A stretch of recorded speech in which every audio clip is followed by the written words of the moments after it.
नमस्कार, मी राहुल कुलकर्णी.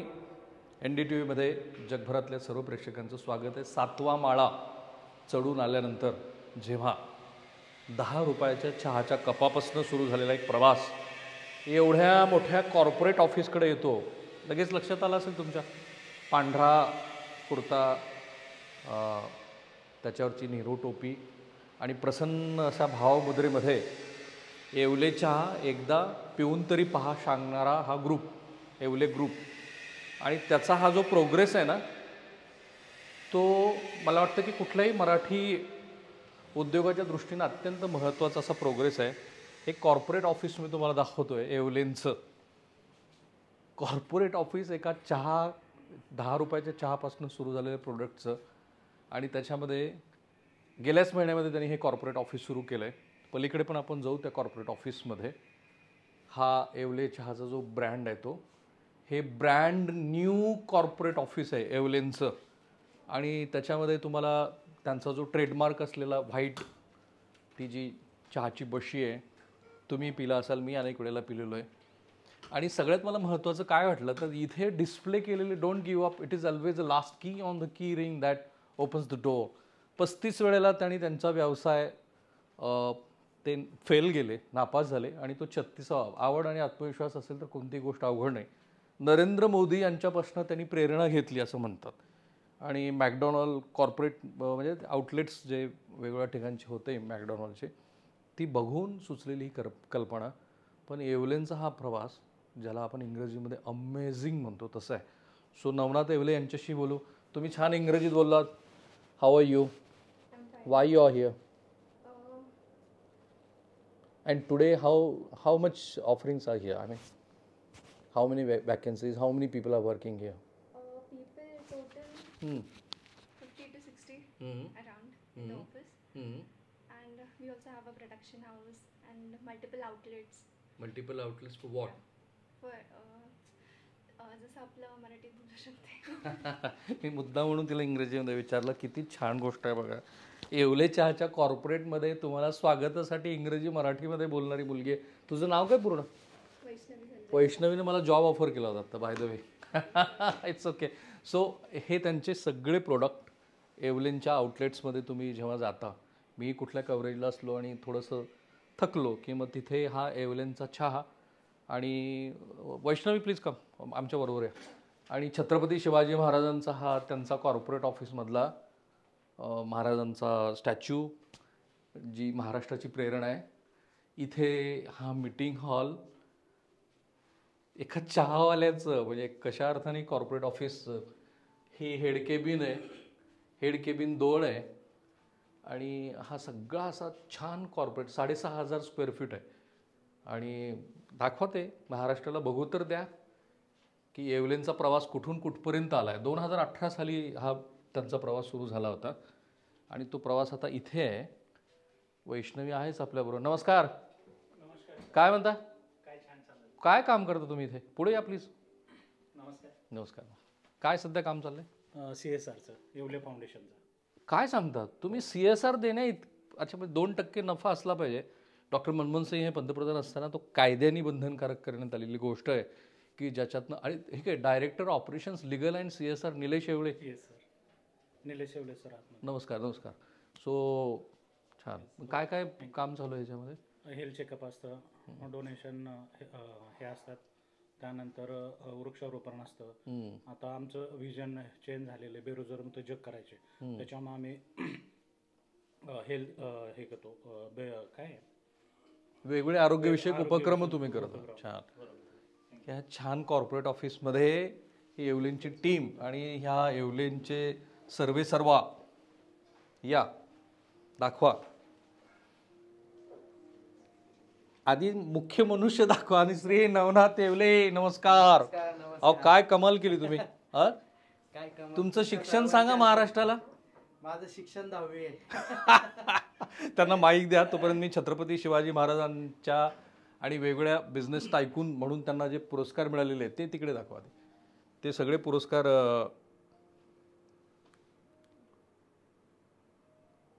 तर हे सगळे येवले यांना मिळालेले पुरस्कार. आणि येवलेंचा हा जो प्रवास आहे तो अर्थात फार अमेझिंग असा प्रवास आहे. हे सगळे पुरस्कार त्यांना मिळालेले. नवनाथ येवले, येवले चहा उद्योजक, शिवालय प्रतिष्ठान वगैरे वगैरे. सो नवनाथजी, खूप खूप तुमचं अभिनंदन. आणि हा जो तुमचा प्रवास आहे थँक्यू. फारच अमेझिंग आहे. 2018 सुरुवात झाली तेव्हा कधी असं वाटलं होतं की इथपर्यंत आपण येऊ म्हणून? येस नक्की विचार केला होता आम्ही, कारण 2017लाच आम्ही पूर्ण गोल फायनल केले होते की आपल्याला पुढं काय करायचं आहे. आमचं जवळजवळ 30 पुढच्या 2040 पर्यंतचं आमचं जे गोल आहे ते आमचं पूर्ण आहे. 2040 कुठलं सरकार 2020चा प्लॅन करतं, काय 2040 पर्यंत करायचं ठरलं? 2040 पर्यंत आम्हाला येवलेच्या जवळजवळ 40,000 फ्रँचायझी करायची. 40,000? 40,000 जे आता 550 आहे. हो. 11-12 राज्यात आहे. हो. आणि आता नॉर्थ इंडियात तुम्हाला जायचं. येस 40,000 आउटलेट जेव्हा होतील, कारण मी जी द प्रिंट मध्ये स्टोरी वाचली त्यानुसार हे विदाऊट कमिशन चालणारं तुमचा हा व्यवसाय. येस बरोबर. सो 40,000 झाले तर काय होईल? तर तुमचं कॉर्पोरेट ऑफिस मध्ये बोलतच जाऊ आपण. हा येस काय म्हणता? नमस्ते. बोलणं झालं होतं माझं. हा 40,000 आउटलेट जेव्हा होतील तेव्हा काय होईल बिझनेस पोटेन्शियल? त्यावेळेला आमचं जे उद्दिष्ट आहे मेन की लोकांना रोजगार उपलब्ध झाला पाहिजे, तर मेन त्याच्यावरती आमचं काम चालतं. तर त्याच्यामुळं जितकं जास्त आम्ही एक्सपान्शन करू तितक्या जास्तीत जास्त लोकांना रोजगार उपलब्ध होईल. किमान 40,000 लोकांना तर गृहीतच धरू. हा नाही 40 नाही, त्यापेक्षा जास्त. म्हणजे उद्योजक 40,000 घडतील, पण त्या पाठीमागे जे काम मिळतं एका आउटलेटमध्ये कमीत कमी 7 ते 8 वर्कर काम करतात. हा त्या अनुषंगाने भरपूर लोकांना काम द्यायचं जे आमचं उद्दिष्ट आहे ते आमचं 3 लाख लोकांना तुम्हाला. पण तुम्हाला व्यवसायात काय अपॉर्च्युनिटी? म्हणजे 40,000 जेव्हा होतील आपण तुमच्या तिकडच्या कॉर्पोरेट ऑफिसमध्ये इकडनं दोन्हीकडनं जाता येतं. हो. चला असंच जाऊया मग आपण. तुम्ही असं पुढे चला कॅमेरामॅन. तर 40,000 जेव्हा होईल तेव्हा आपल्या बिझनेसमध्ये किती मल्टिप्लिकेशन एक्सपेक्टेड आहे? बिझनेसमध्ये मल्टिप्लिकेशन म्हणजे जसं आता 9 फेब्रुवारीला आम्ही फूड मॉल लॉन्च करतोय हायवेला. हां. त्याच्यानंतर जे येवलेचे जे बेकरी प्रोडक्ट आहेत तर ते बेकरी प्रोडक्ट जे आहेत जे GT मार्केटमध्ये आम्ही एंटर करणार आहे येणाऱ्या 2 वर्षामध्ये. जे येवले आता फक्त चहाच विकते, पण 9 फेब्रुवारीला जे एक आमचं आउटलेट ओपन होते ज्याच्यामध्ये नाश्त्यापासून तर जेवणापर्यंत सगळेच प्रोडक्ट त्याच्यामध्ये मिळतात. तुम्ही आता हॉटेलिंग व्यवसायामध्ये पण हळूहळू एंट्री करताय? हा ऑलरेडी आम्ही हॉटेल व्यवसायामध्ये आहेच. हो, पण जो तुमचा ब्रँड नोन आहे तो येवले चहासाठी. येस. तो आता तुम्ही तो हॉटेलचा जो किंवा फुटबॉलचा जो आहे त्याला पण अशीच ब्रँडिंग करणार? हो त्याला पण अशीच ब्रँडिंग. सो श्री नवनाथ येवले यांचं हे कॉर्पोरेट ऑफिस. वा. आणि तुमचा व्हाईट हा ट्रेडमार्क आहे. हो. कशासाठी? एक पॉझिटिव्हनेस देतं, ते फ्रेश फील करतं. हो, म्हणजे शुभ्र पांढरा एकदम मनाला प्रसन्न आणि करून सगळ्यात महत्त्वाची गोष्ट काय की चहा एक एनर्जी ड्रिंक आहे. चहा माणसाला आळस कंटाळा थकवा आल्याच्या नंतर पितो, तर चहा प्यायला आल्याच्या नंतर त्याला असं फ्रेश फील झालं पाहिजे. त्या अनुषंगाने आम्ही व्हाईट हा एवढा सगळा विचार सुरुवातीपासून केला होता. हो, कारण वेगवेगळे व्यवसाय केल्याच्या नंतर व्यवसायात फेल व्हायची ज्या वेळेला कारणं सापडली तर त्याच्यामध्ये हे महत्त्वाची कारणं होती. कुठला? की ज्याच्यामध्ये